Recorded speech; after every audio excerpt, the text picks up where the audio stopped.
오늘 우리에게 주실 하나님의 말씀은 창세기의 말씀입니다. 창세기 39장 9절 한 절의 말씀입니다. 제가 가진 성경은 구약 61페이지에 있습니다. 위기를 기회로 만든 사람들이라는 제목으로 저에게 주시는 말씀, 창세기 39장 9절의 한 절의 말씀입니다. 우리 한 목소리로 하나님 앞에 봉독해 올려드리도록 하겠습니다. 이 집에는 나보다 큰 이가 없으며 주인이 아무것도 내게 금하지 아니하였어도 금한 것은 당신뿐이니 당신은 그의 아내임이라. 그런즉 내가 어찌 이 큰 악을 행하여 하나님께 죄를 지으리까. 아멘. 하나님 아버지 은혜 감사합니다. 오늘도 이렇게 거룩하고 복된 성일날 사랑하는 귀한 성도들 또 이렇게 아버지 전에 불러주시고 하나님 아버지께 찬양하며 기쁨으로 예배드리게 하심을 감사합니다. 오늘은 특별히 아버지 주일입니다.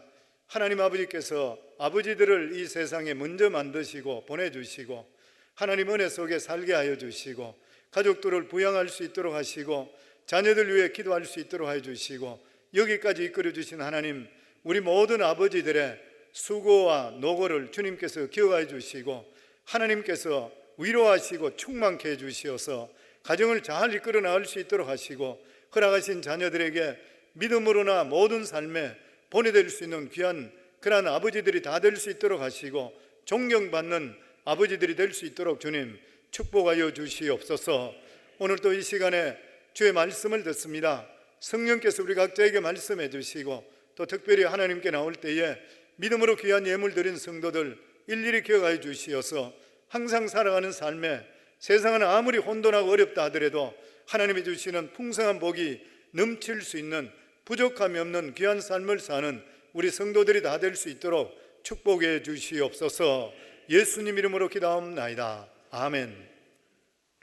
오늘 함께 은혜를 나눌 말씀의 제목은 위기를 기회로 만든 사람들, 그러한 제목으로 함께 나누기를 원합니다.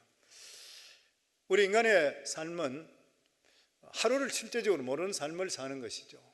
그래서 우리 삶에 자랑할 것이 하나도 없는 것이요. 보면 마치 자식 키우는 자들이 내 자식 자랑할 수 없는 이유가 어떻게 될지 모르는 일인 것이요. 똑같은 삶인 것입니다.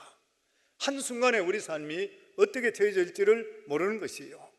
누구든지 평탄한 삶을 살기를 다 원하고 있지만 곳곳에 보면 지뢰들이 다 묻혀 있는 것이요.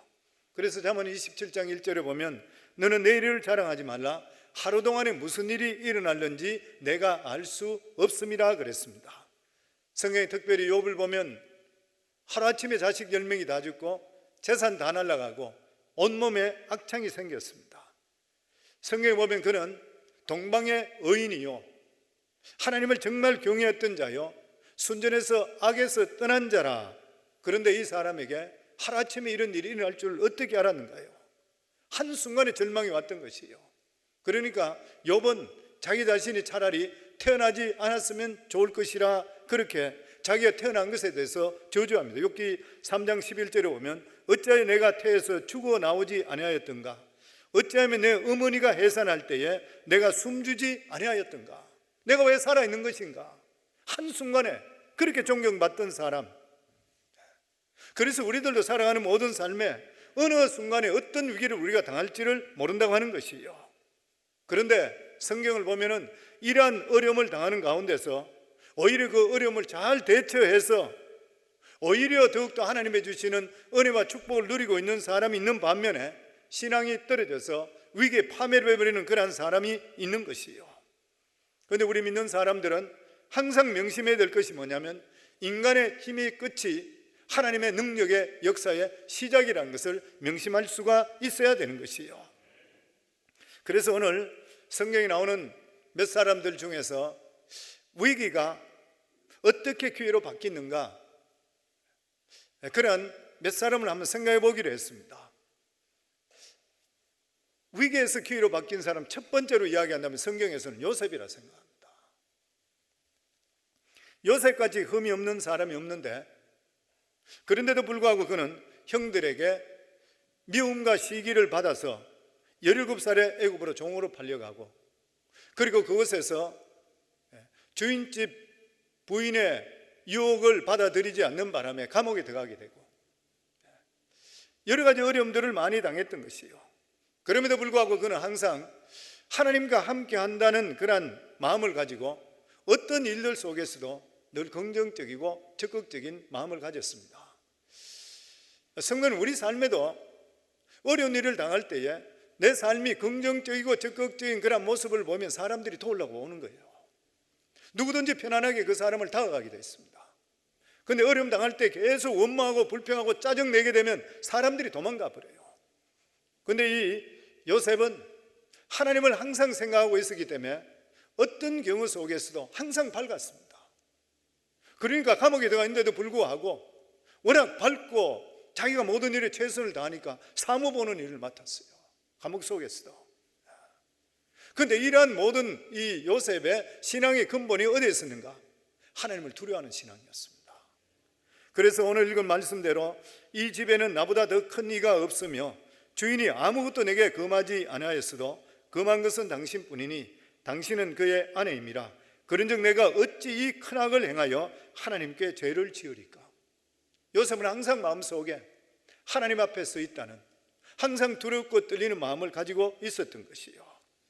하나님을 의식하게 되면 우리 삶이 하나님을 두려워하는 삶을 살게 됩니다. 하나님을 두려워하는 삶을 담는 하나님께서 원하시는 일은 하게 되고 원하지 않는 일은 우리가 피하게 되어 있는 것이요. 그래서 우리가 하나님을 두려워하는 사람은 하나님 말씀에 대해서 심각하게 받아들이고 말씀에 대해서 두려워하게 되어 있습니다. 집안에도 마찬가지잖아요. 아버지를 두려워하지 않으면 아버지 이야기하더라도 대꾸도 잘 안 해요. 그런데 아버지를 두려워하면 아버지가 말만 하더라도 눈빛만 가더라도 아버지 마음을 알고 몸을 움직이는 것이에요. 저희들의 삶도 똑같잖아요. 하나님께서 말씀하시면 정말 하나님을 두려워하면 하나님 말씀만 하고 눈빛만 보더라도 우리는 행동해야 돼요. 그런데 하나님께서 뭐라고 말씀하더라도 그 말씀에 대해서 피식 웃어버리고 내 하고 싶은 대로 해버리는 것, 하나님을 절대 두려워하는 것이 아니죠. 아무리 예배당에 와서 예배를 드리고 기도를 청산유수 같이 한다 하더라도 살아가는 삶에 하나님 말씀에 반응하지 않고 사는 그런 사람은 하나님 결코 두려워하는 사람이 할 수가 없는 것이요. 이사야 8장 13절에 보면 만군의 여호와 그를 너희가 거룩하다 하고 그를 너희가 두려워하며 무서워할 자로 삼아라 그랬어요. 하나님을 두려워하고 무서워할 자로 삼아라. 출애굽기 14장 31절에 이스라엘이 여호와께서 애굽 사람들에게 행하신 그 큰 능력을 보았으므로 백성이 여호와를 경외하며 여호와 그의 종 모세를 믿었더라. 하나님을 경외하고 두려웠더니까 그 종에 대해서도 두려워하고 믿었더라. 그래서 진실한 사랑은 존경과 경외심에서 나오게 되어 있는 것이에요. 오늘 아버지 날입니다마는 남편을 언제 사랑해요? 뭐 잘생기고 뭐 자기에게 나이스하게 해주고, 근데 그게 얼마나 오래 가겠어요? 실제적으로 아내가 남편을 정말 존경하는 것은 남편의 살아가는 삶이 존경받을 수 있는 행동을 할 때 남편을 진짜 사랑하게 되는 거예요. 남편이 계속적으로 집안은 잘 돌보지 않고 바깥에만 나 돌고 술이나 마시고 도박이나 하고 엄난하고 세상에 돌아다니는 사람, 그런 남편을 사랑할 아내는 없는 것이요. 만약 그렇게 하면 아내들이 남편에게 막말을 막 해버리는 것이요. 남편을 두려워하지 않으니까 존경하지 않고 사랑도 안 하는 것이요. 사랑이라는 것은 두려워하고 존경할 때 진정한 사랑이 생기게 되어 있는 것이요. 아내도 마찬가지인 것입니다. 아내가 생활을 규모 있게 하고 자식들을 잘 키우고 살림을 잘하게 되고 이러면 남편이 아내를 존경하게 돼요. 믿어야 되는 것이에요. 아, 저 사람 진짜 괜찮은 사람이다, 내가 존경할 만한 사람이다, 이렇게 생각하는 것이지, 아내가 자꾸 집을 비우고 마음대로 돌아다니고 살림을 잘하지 못하고 이러면 아무리 인물이 좋고 괜찮다 하더라도 그게 오래 가는 것인가요? 절대 갈 수가 없는 것이에요. 우리들 살아가는 삶도 하나님을 진실로 경외하게 된다면 그게 진짜 하나님을 사랑하는 것이에요. 말로는 사랑한다 사랑한다 하는데도 불구하고 하나님 앞에서 두려움 없이 자기 마음대로 하는 삶은 그 사랑은 거짓인 것이에요. 로마의 대황제 콘스탄티누스, 그는 정말 로마의 위대한 왕이었습니다. 그런데 이 사람은 교회 가서 예배 드릴 때에 왕관을 벗고 앉아서 예배 드리지 않고 서서 예배 드린 사람입니다. 만주의 주제 되시고 이 세상 천지 만물을 만드신 하나님 앞에 나가는데 감히 내가 어떻게 왕관을 쓰고 앉아 있길 수 있나?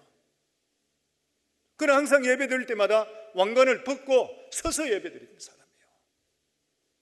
주 300년 됐을 때에 그때에 이 콘스탄티누스를 통해서 로마 전체가 기독교가 국교를 받아들였습니다.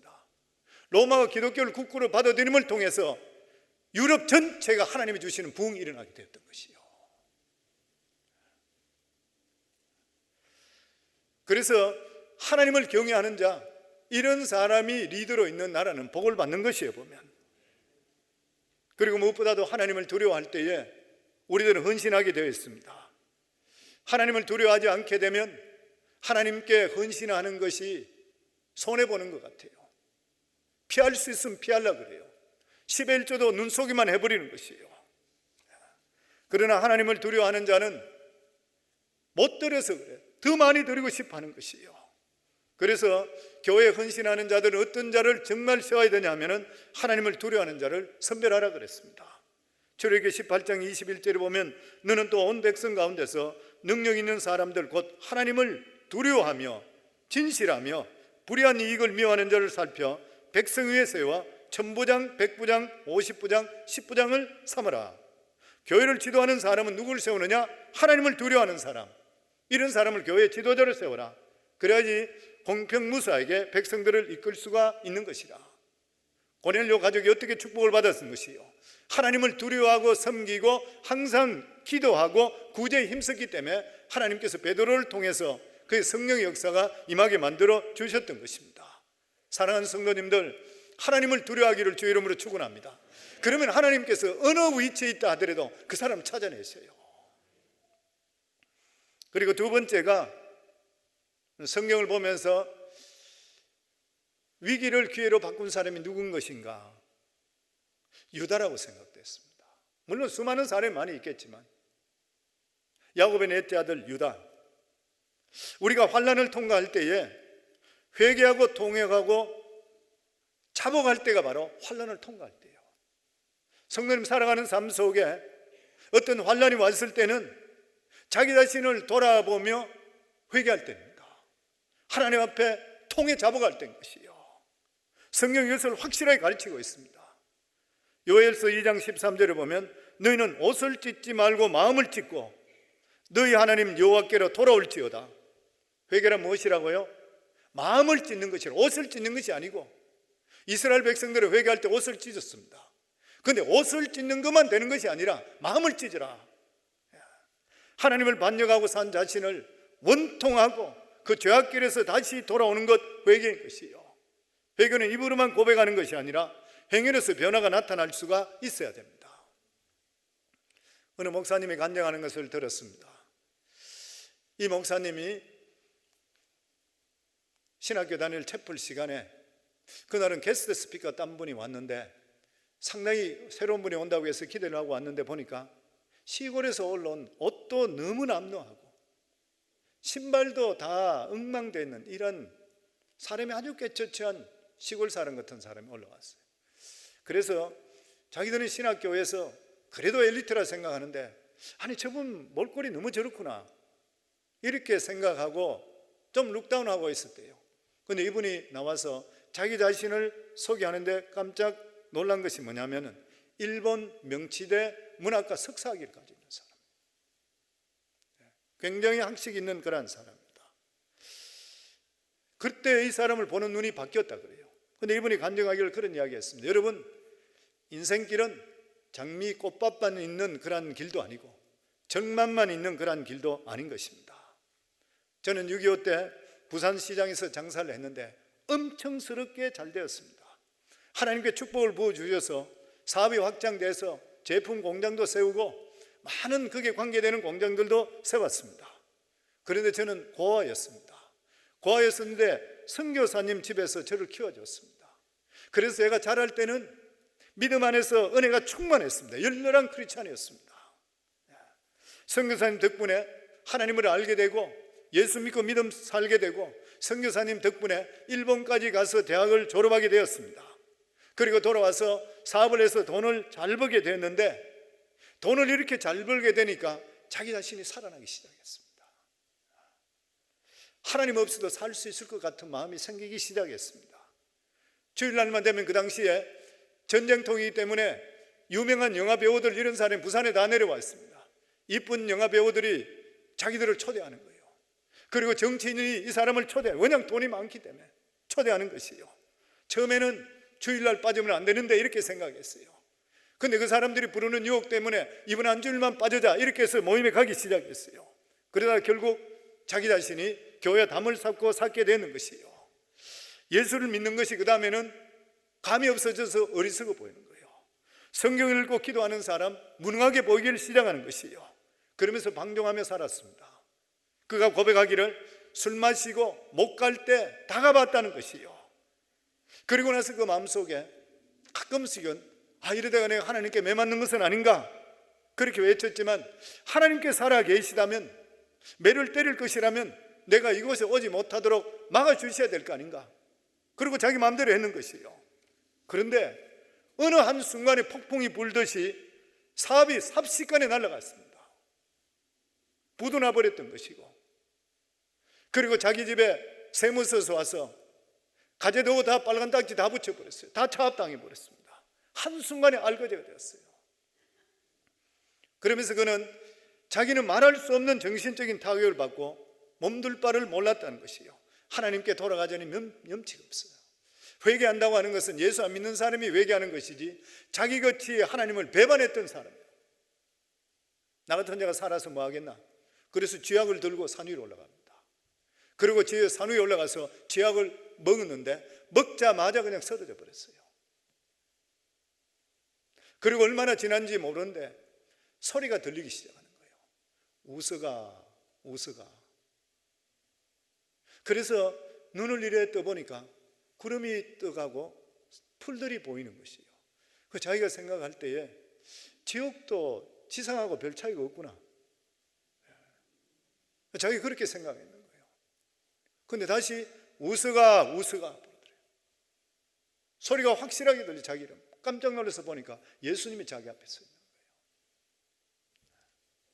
그러면서 예수님께 이사야서 55장 6절에 7절의 말씀을 그에게 하십니다. 너는 여호와를 만날 만할 때에 찾으라. 가까이 계실 때에 그를 부르라.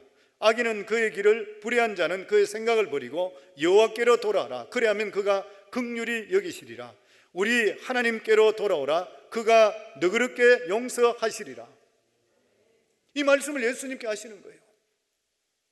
그래서 이분이 예수님께 묻습니다. 예수님, 왜 제가 지옥에 떨어지지 않았습니까?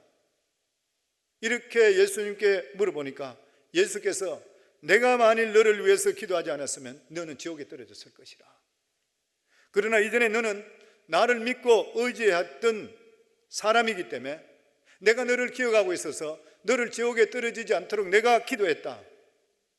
너는 인생의 두 번째 찬스를 얻었으므로 회개하고 이제부터 나를 따르라 그러더래요. 그리고 정신이 들었는 거예요. 그리고 자기 주위를 둘러보니까 여름이었었는데 남방 바람으로 손을 피부가 나와 있는 쪽, 다리 쪽 이런 데는 개미들이 개미집을 이미 지었더래요. 개미들이 또 파고 돌아서 개미집을 지었는 거예요. 몰골이 말할 수 없는 엉망이죠. 그래서 개미들을 다 털어내고 그리고 그 길로 내려와서 눈에 보이는 교회가 있길래 그 교회로 들어갔어요. 그리고 거기 들어가서 밤새도록 통성 문이 열려서 통성아 하나님께 막 대성통화 기도했는 거예요. 근데 새벽에 그 교회 담임 목사님이 새벽 기도 인도차 받다가 보니까 한 사람이 와서 울고 그렇게 통화하고 있으니까 불러드린 거예요. 무슨 사연이 있습니까? 이렇게 물으니까 자기 일을 이야기하니까 이분에게 용돈을 좀 주면서 부여에 가면 아주 조그만한 교회, 시골 교회, 목회자가 없는 아주 적은 교회다. 당신 거기 가서 목양하라. 그래서 이분이 그걸 돈을 받고 차를 타고 가족들에게 가지도 않고 바로 부여로 갔어요. 그곳에 가서 전도사라서 목양하며 신학생을 다니는 거예요. 그러면서 그 목사님이 그런 이야기를 했습니다. 회개란 것은 인생을 돌이키는 것이라. 옷을 찢지 않고 마음을 찢고 죄악을 버리고 하나님 중심으로 나온 것이 회개인 것이라. 우리 삶 속에 어떤 경우 속에서도 회개하고 내 마음을 찢고 하나님께 나가시면은 하나님께서 어떤 때보다 기뻐하셔요. 오늘 성경에 보면은 잘못한 게 많은데도 불구하고 회개를 확실히 했던 사람, 이 사람이 나중에는 장자권을 갔습니다. 그 사람이 유다예요. 유다는 야곱의 12아들 중에서 네 번째 아들입니다. 처음에는 잘못이 많았습니다. 동생 요셉을 죽이는 일에 가담했던 사람. 그렇지만 곧 후회하고 나서 요셉을 살릴 수 있는 기회를 찾았습니다. 그래서 고육지책으로 이스마엘 상인들에게 팔게 했습니다. 창세기 27장부터 보면 유다가 자기 형제들에게 이르되 우리가 우리 동생을 죽이고 그의 피를 덮어둔들 무엇이 유익할까? 자, 그를 이스마엘 사람들에게 팔고 그에게 우리 손을 대지 말자. 그는 우리의 동생이요 우리의 혈육이라 하며 그의 형제들이 청종하였더라. 나중에 보면 그는 철저하게 그는 자기 행동에 대해서 회개했는 것이요, 다시 같은 죄를 범하지 않았습니다. 그렇기 때문에 나중에 요셉이 총리가 되고 난 뒤에 형들에게 정체를 밝히지 않고 베냐민을 여기 두고 가지 않으면 음식을 줄 수 없다 그랬어요. 그 막내 그 요셉과 베냐민은 라헬의 같은 배에서 낳았던 형제였잖아요. 그러니까 이 동생을 여기 두지 않고는 곡식을 가져갈 수 없다 했을 때, 그랬을 때에 이 형제 전체의 대표로 해서 나선 사람이 유다입니다. 유다가 나서는 것이 뭐냐면, 요셉이 잃어버렸을 때도 우리 아버지가 거의 죽게 됐는데 만약에 베냐민을 죽게 되면 우리 아버지는 이 세상 사람이 아닙니다. 차라리 이 베냐민을 보내주시고 나를 대신 죽여주세요. 나를 대신 본모로 잡아주세요. 그 자신이 철저하게 회개하고 옛날을 회개할 뿐만 아니라 실제로 동생 대신에 죽겠다고 자기가 나섰던 것이요, 이걸 하나님이 기뻐하시는 것이요. 마치 예수님께서 우리 인류를 십자가에 못 박혀 죽으실 때에 예수님께 내 뜻대로 마옵시고 아버지 뜻대로 되게 하옵소서, 하나님께서 이 회개를 너무나 기뻐하셨던 것이요. 그래서 우리 삶 속에 죄를 짓는 것이 문제가 아니라 더 큰 죄는 회개하느냐 안 하느냐에 달려 있는 것이요. 요한일서 1장 9절에 보면 만일 우리가 우리 죄를 자백하면 저는 미쁘시고 의로사 우리 죄를 사하시며 모든 불의에서 우리를 깨끗하게 하실 것이라. 기독교 역사상 회개 없는 부흥은 없었습니다. 한국의 부흥도 길선주 목사의 회개로부터 시작된 것, 이때부터 놀라운 부흥이 한국에 일어났던 것이요. 유다가 이렇게 회개했을 때에 하나님께서 유다에게 놀라운 축복을 주셨습니다. 창세기 49장에 보면 야곱이 네 번째 아들 유다에게 축복했는 유언의 장면이 나오는데, 그게 가장 귀한 축복이 뭐냐면 장자권의 축복을 주었습니다.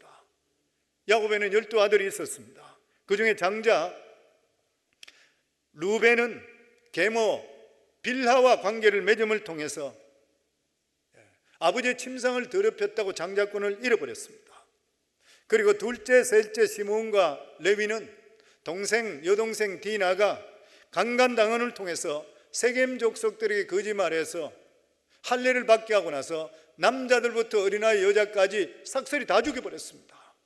살인자들이 되어버렸던 것이요.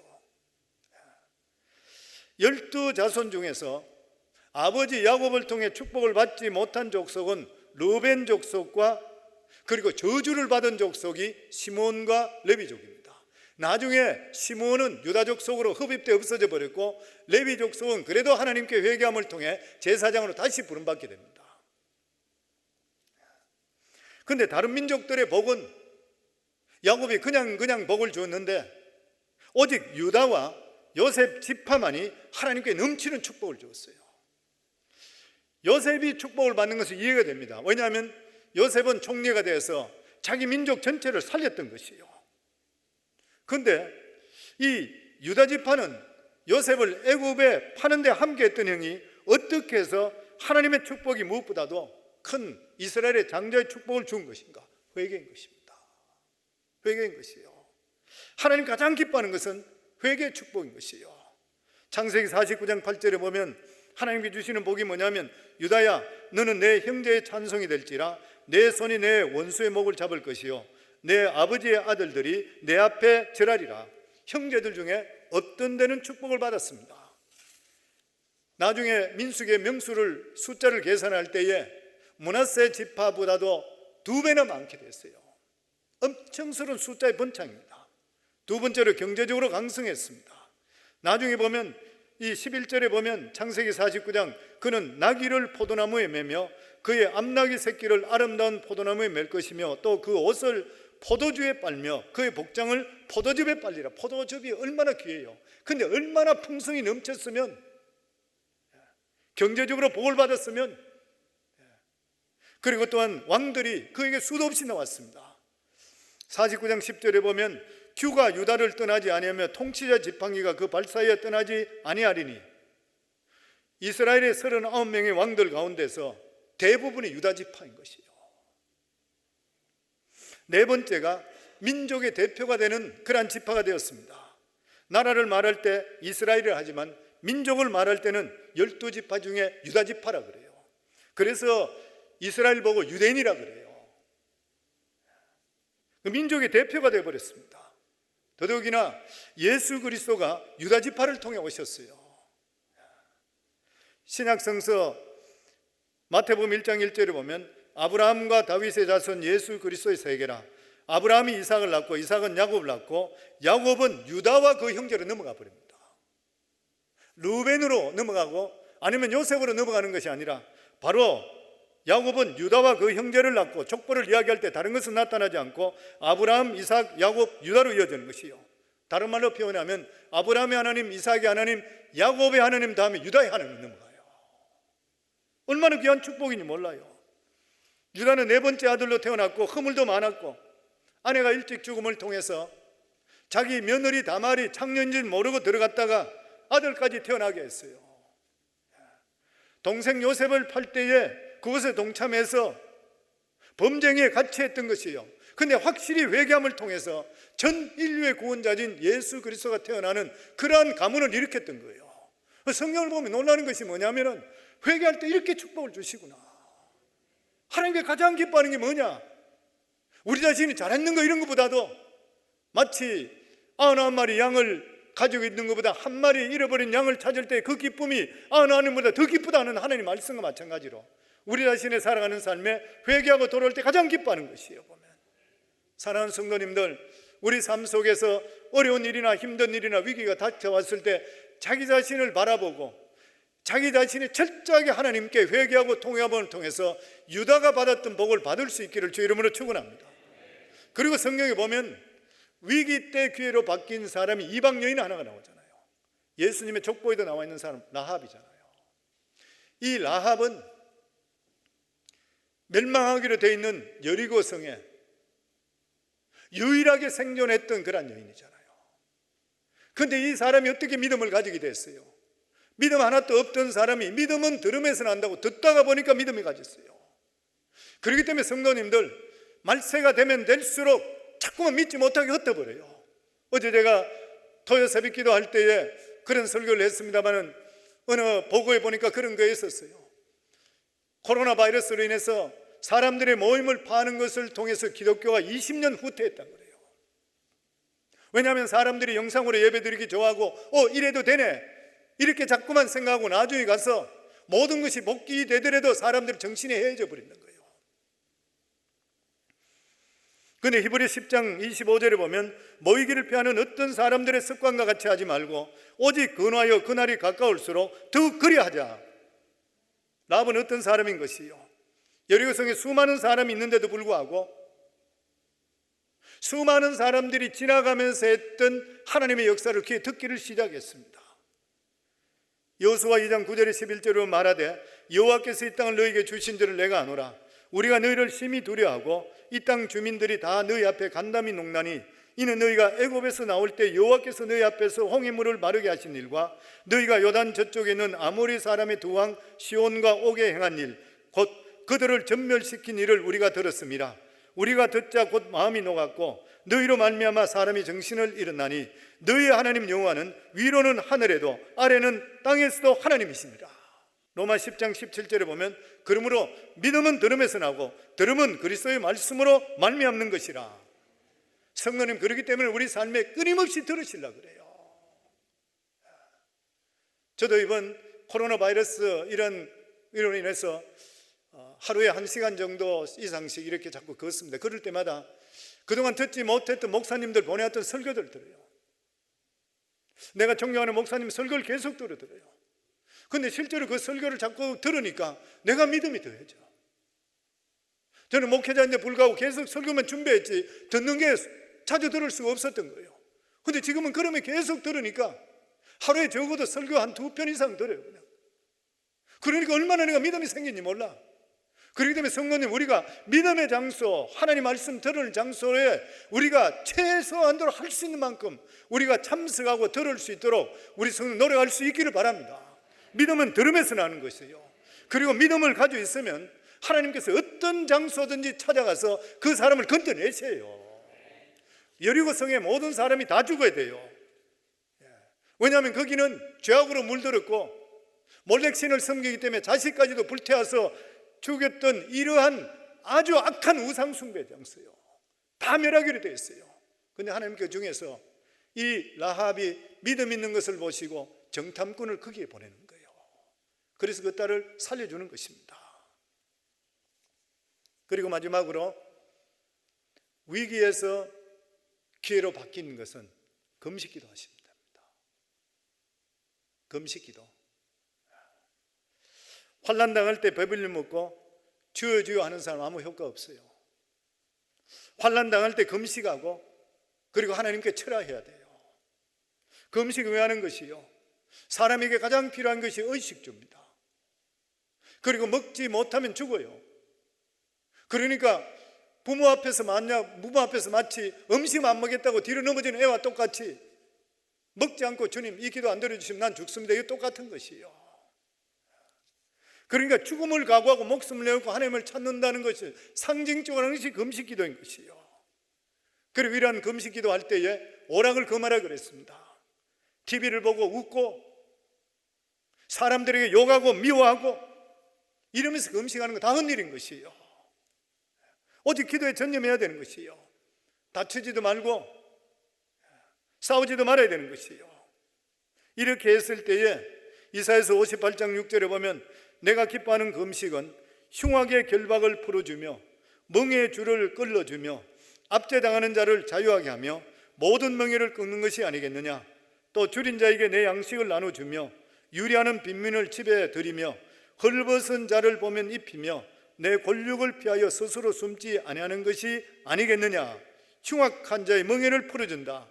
흉악한 것에 묶여있는 사람, 흉악한 술주정병에 걸려있는 사람, 아편 중독자, 이런 사람들이 금식함을 통해서 흉악한 귀신이 떠나게 되어 있는 것이에요. 뿐만 아니라 멍에 줄을 끌어준다. 우리 삶 속에 염려, 걱정, 근심, 불안, 초조, 절망, 괴로움 이런 데 묶여있는 사람, 그냥 지나치면 아무것도 안 되지만 금식하면 하나님께서 우리 삶 속에 이것을 해결해 주시게 되어 있다고 하는 것입니다. 그래서 우리가 급한 일이 있을 때 금식해요. 성경에 보면 불임절이라고 있잖아요. 에스더서에 나오잖아요.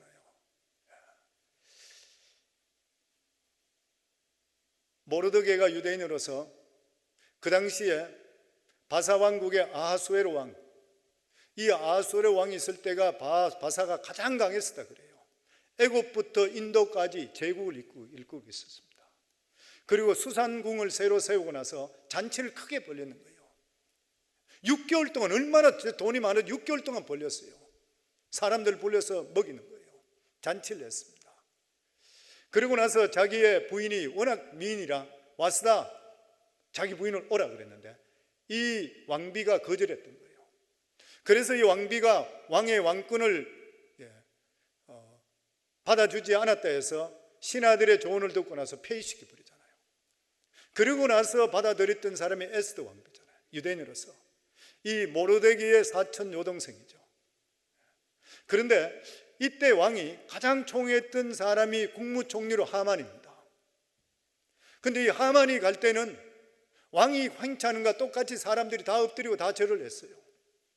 그런데 그 당시에 이 모르드게가 왕궁에 성문에 문지기로 있었는데, 문지기 중에 한 사람이 있었는데 다른 사람들은 다 고개를 숙이는데 이 모르드게만은 하만에게 고개를 숙이지 않았어요. 왜 그러냐면 이 하만은 유대인과 원수였던 아말렉 족속의 후손이에요. 그걸 절을 하지 않았던 것이에요. 나중에 하만이 그것을 알고 나서 이 모르드게를 죽이려고 왕에게 이야기해서 이 쓸데없는 민족들이 이곳에 있는데 이 민족들을 다 죽였는데 임금 보고 상소를 할 때 임금이 좋다고 해서 판지를 줬어요. 자기 마음대로 하라는 것이에요. 그리고 날짜를 정하고 나서 그 지역에 있는 모든 나라에 있는 유대인들은 어느 날 시간을 정고 다 죽게 됐던 것이에요. 그랬을 때에 모르드게가 에스더에게 왕에게 가서 이것을 제발 좀 애절하게 네가 좀 부탁을 해라. 그러니까 에스더가 이야기했던 것이 한 달 동안 왕이 나를 보질 아직 않았는데 마음대로 내가 갔다가 왕이 금호를 내게 주지 않으면 나도 와스디 왕과 같이 왕비가 똑같이 죽는다. 그러니까 모르드게가 그랬잖아요. 만약에 네가 일을 하지 않으면 하나님께서 다른 사람을 써서 다른 일을 통해 구원해 주겠지만 너는 우리가 만약 멸망당하면 너는 성하다고 생각하지 마라 그랬죠. 그랬을 때에 이 에스더가 모르드게와 유대인 전체들에게 내가 죽으면 죽으리라 3일 동안 나를 위해 금식해달라고 그러잖아요. 그리고 에스더가 금식하기 시작하고 모르드게 금식하고 전 유대인들이 전부 3일 동안 금식합니다. 그리고 나서 이 에스더가 아하수에르 왕에게 갔을 때에 아하수에르 왕이 에스더를 보고 나서 금호를 내밀게 되고 네가 소원이 무엇이냐, 너무 아름답고 너무 좋아 보이니까 나라의 절반 내려주겠다 했을 때 그 아하수에르 왕과 하만을 자기 있는 처소에 불러서 음식과 술을 대접할 때 파티에 초청하고 그곳에서 자기의 민족을 죽이려고 하는 자가 있다 그러니까 왕이 깜짝 놀라 누구냐 그러니까 바로 옆에 있는 하만이라고 그랬잖아요. 왕이 너무 화가 나 씩씩거리면서 정원에 나가서 한 바퀴 돌고 오니까 하만이 죽었다 생각해서 왕비에게 치마를 붙들고 살려달라고 엎드리는 것이 왕이 볼 때는 급간하게 보이는 거예요. 그래서 그 자리 잡아서 이 하만이 모르드게를 죽이기 위해서 나무 장대 높은 50m 되는 데다가 거기다 달아서 죽이려고 했던 것을 거기다 오히려 하만을 달게 되고 이러한 완전히 역전의 역사가 일어나죠. 이게 불임절입니다. 이스라엘은 지금도 불임절인 거예요. 그런데 그때 어떻게 했냐? 금식 기도했어요. 그래서 오늘 성경 나오는 이 말씀대로 성도님들 우리들이 살아가는 삶에 위기 안 당하는 사람이 어디 있어요? 생각하지 못하는 일들을 다 일 수 있는 것이에요. 그래서 항상 마음이 가질 때에 인생에 어떤 풍파가 온다 하더라도 하나님께 붙어 있기만 계속적으로 있으면 반드시 합력의 선을 이루어 주신다 항상 믿으셔야 되고 요셉과 같이 어떤 경우 속에 있다 하더라도 항상 긍정적이고 적극적이고 최선을 다하는 삶을 살아요. 옛날에 영국의 수상이었던 존 메이저 수상, 아주 젊은 사람이 수상됐죠. 아주 가난한 가정에서 태어났습니다. 16살 때에 중학교를 중퇴하고 가족을 부양하기 위해서 노동자로서 노동판에 일을 했습니다. 시멘트 믹스하는 그런 일들을 했습니다. 새벽끝에 일어나서 아침에 토스트 하나 먹고 계속적으로 일을 했어요. 그런데 그 마음속에 항상 원망불평하지 않고 긍정적인 마음, 적극적인 마음, 희망과 꿈을 잃지를 않았는 것이에요. 16살에 공부를 그만두고 가족을 부양하기 위해서 노동을 하는데도 불구하고 그는 그 마음속에 항상 긍정적으로 살았습니다. 나중에 그 수상이 되고 나서 사람들이 기자가 고난의 세월을 어떻게 당신은 극복했습니까? 이렇게 물을 때에 이 메이저 수상은 이렇게 대답했습니다. 나는 어떤 상황에서도 비관적인 생각을 갖지 않았습니다. 항상 희망을 갖고 일하고 부정적인 생각을 다 없애버렸습니다. 하나님은 항상 표정이 밝고 긍정적인 사람과 같이 한다는 것을 나는 알고 있기 때문인 것입니다. 사랑하는 성도님들, 코로나 바이러스뿐만 아니라 앞으로 살아갈 때에 우리 삶 속에 어떤 일이 벌어질지 몰라요. 이러한 벌어지는 일이 있다 하더라도 이 삶 속에 믿음의 선진들이 가지고 있는 이러한 우리 마음 자세만 가지고 있다면 언제든지 위기가 기회로 바뀌게 되어 있다고 하는 것이에요. 그리고 자기 자신을 돌아보며 철저하게 회개하셔야 되고 또 뿐만 아니라 항상 믿음은 들음에서 난다고 했듯이 믿음 생활 그리고 교회 생활 철저하게 하셔야 돼요. 그러면 하나님 찾으십니다, 그 사람. 그리고 나서 우리가 마지막으로 하나님께 매달리는 것이 금식함에 매달리셔야 돼요. 그러면 하나님의 놀라운 역사가 우리 삶 속에 임하게 되어 있다고 하는 것이요. 오늘 오신 사랑하는 성도님들, 이러한 믿음의 선진들의 교훈이 우리들 교훈으로 가지시고 이 세상을 끝까지 승리할 수 있기를 주 이름으로 축원합니다. 우리 시간 합심해서 하나님께 기도합니다. 저희들이 시간 합심해서 하나님께 기도할 때에 하나님, 저희들이 살아가는 삶의 위기가 우리 삶의 이 믿음의 선진들식으로 저희들에게도 기회가 되게 하시고 넉넉히 뛰어넘게 하소서. 오늘 이 시간 주여 3번 부르며 하나님께 기도합니다. 주여, 주여, 주여. 아버지 하나님 은혜 감사합니다. 오늘도 이 시간에 질병으로 고생하는 분들, 여러 가지 문제를 가져 나오신 분들 가슴에 손 얹으시고 질병부에 손 얹으시기 바랍니다. 하나님 아버지, 오늘도 이 시간 하나님의 약속의 말씀을 의탁해 해서 아버지 하나님 기도합니다. 문제를 가져 나오신 분들 가슴에 손 얹었습니다. 우리가 힘들어 해결할 수 없는 문제 주님께 맡겨오니 주님께서 해결하여 주시옵소서. 나사렛 예수 이름으로 명하노니 우리 성도들에게 모든 문제는 오늘 이 시간부터 깨끗이 해결될지어다. 아버지 하나님, 질병으로 고생하는 성도들 질병부에 손 얹었습니다. 오늘 이 시간 나사렛 예수 이름으로 명하노니 악하고 더러운 모든 병은 우리 성도들 몸에서 떠나갈지어다. 이종호 선교사 폐암도 깨끗이 떠나갈지어다. 세무엘 몸에 있는 암세포도 떠나갈지어다. 각색 질병은 성도들 몸에 떠나갈지어다. 주님의 능력의 손길로 안수하여 주시어 깨끗하게 치유하게 하시고 강건하게 믿음으로 승리케 주님 축복해 주시옵소서. 예수님 이름으로 기도하옵나이다. 아멘.